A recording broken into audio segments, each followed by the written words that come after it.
Bonjour mes camarades. Je vous apporte à vous toutes et tous, mes camarades, avec sororité et fraternité, un sincère salut de nos camarades Force ouvrière Action sociale d'Ille-et-Vilaine. Immense respect, mes camarades, à un camarade de la Fédération des métaux, Alphonse Meraille, qui nous a dit « paix immédiate ». Pas de guerre entre les peuples, pas de paix entre les classes. Alphonse Meraille avait raison. Nous mesurons, mes camarades, l'immense honneur de s'adresser à la force ouvrière de ce pays. Nous mesurons l'immense responsabilité qui est la nôtre pour faire advenir un autre futur, exempt de guerre, de peur, de misère et d'exploitation.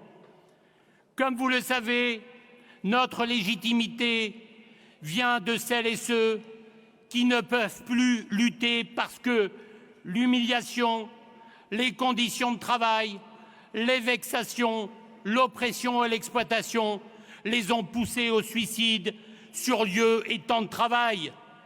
Ils ne peuvent plus lutter parce qu'ils sont en burn-out, en épuisement professionnel, poussés au licenciement pour inaptitude, aux ruptures conventionnelles et aux démissions.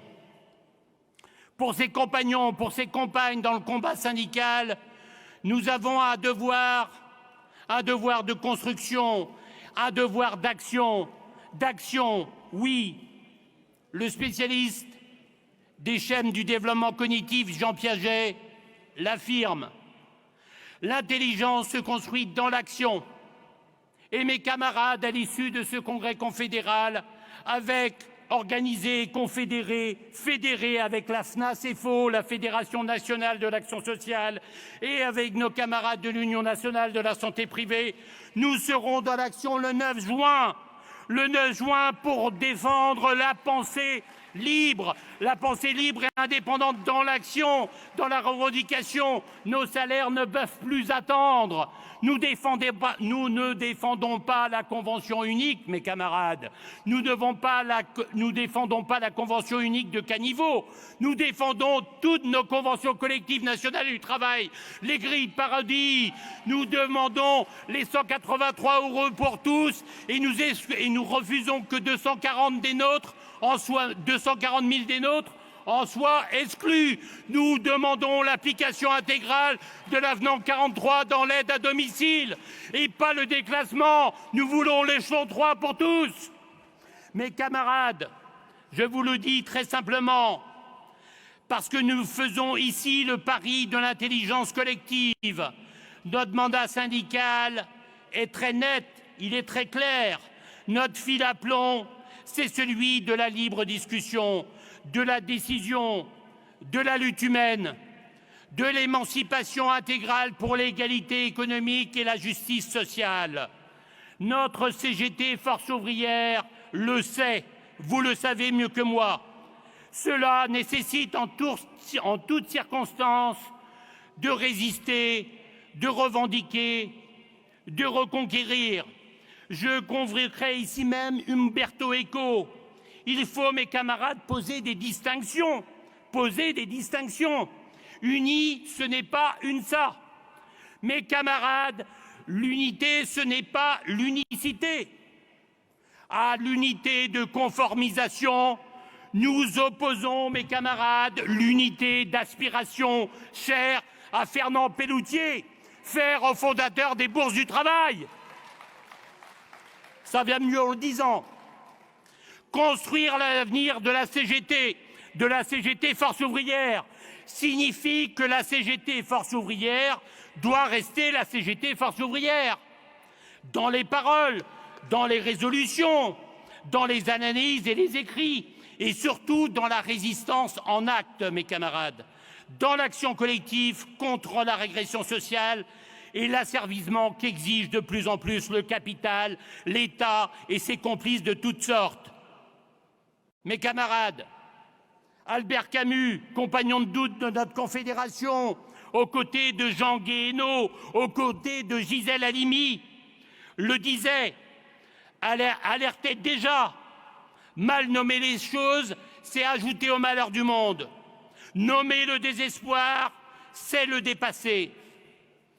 Mes camarades, la lucidité, la détermination et la combativité animent la lutte syndicale contre les oppresseurs, les exploiteurs, les fauteurs de guerre, contre les affameurs et les accapareurs. Cette même lucidité, mes camarades, cette détermination et cette combativité nous imposent d'utiliser les mots du désespoir et de la colère. Notre outil confédéral a été forgé au prix du sang, de la sueur et des larmes de la classe ouvrière. Vous le savez, vous le vivez tous les jours. Nous n'oublions jamais ça, mes camarades. Il a été forgé, élaboré, renforcé par le mandat impératif, le fédéralisme et la démocratie syndicale horizontale vers l'unité d'aspiration en faveur de l'abolition du patronat, du précariat et du salariat. Oui, mes camarades, la première besogne, c'est de remplir la besace. La première besogne, c'est de remplir la besace par l'amélioration immédiate des conditions de travail, par l'augmentation générale des salaires, la sauvegarde et l'extension de toutes nos conventions collectives, la défense de la sécurité sociale, le droit à la retraite à paix de 37,5 annuités de cotisation. Mes camarades, c'est aussi le respect de la laïcité et le respect de toute la liberté publique. Parce que la force ouvrière, vous le savez, Rosa Luxembourg nous l'avait dit, la liberté, c'est toujours le droit de penser autrement. Toujours le droit de penser autrement. Oui, mais nous avons aussi la double besogne, énoncée par la Charte d'Amiens. Elle exige de nous toutes et tous, à l'égard des droits collectifs de la classe ouvrière, de réaliser l'expropriation capitaliste et d'assumer la gestion directe des moyens de production par la République sociale des conseils syndicaux.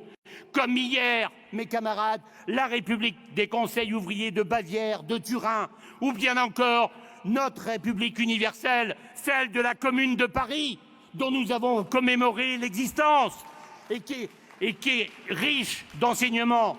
Il faudrait conclure, mon camarade. La pensée libre qui anime les militants et les militantes syndicalistes pour dire ce que vous n'aimerez pas entendre. Cette pensée libre, elle est incompatible avec la pensée conformiste.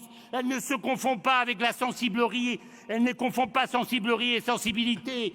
Elle ne confond pas putasserie et humanité. Nous ne pouvons pas, mes camarades, utiliser l'euphémisation de la pensée.